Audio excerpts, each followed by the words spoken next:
Scars of conflict dot the landscape of Ethiopia's Amhara. Tire tracks and the blasted remnants of a tank are signs of recent intense battles in which Ethiopian government soldiers have pushed back forces loyal to the Tigray People's Liberation Front. And at a church in the town of Nefas Mewcha, another grim reminder of the recent bloodshed. Priest Merigeta Tsefaw Derrese says all those resting in these graves are civilians. Some were killed as they left church, shot by Tigrayan forces firing out of people's homes, he says.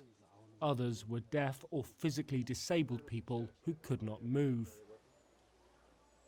A report released on Friday by Human Rights Watch also accused Tigrayan forces of summarily executing dozens of civilians in 2 Amhara towns between August 31st and September 9th.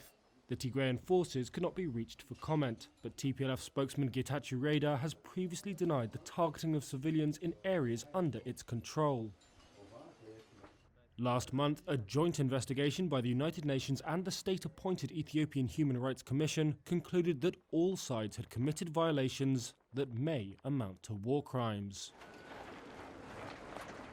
In June, Tigrayan fighters, having recaptured most of Tigray, entered the neighbouring Amhara and Afar regions. They pushed south, so that by the end of November they were fighting near a town 118 miles from Ethiopia's capital, Addis Ababa. But the tables have turned. In recent weeks, towns reportedly recaptured by the federal military include Gashena, Dessie, Kombolcha and the UNESCO World Heritage Site, Lalibela. Casualty figures have not been released, but soldiers reported heavy losses on both sides. Amhara regional spokesperson Gizachi said the priority is to, quote, liberate ourselves, and that the Tigrayan forces would be pursued.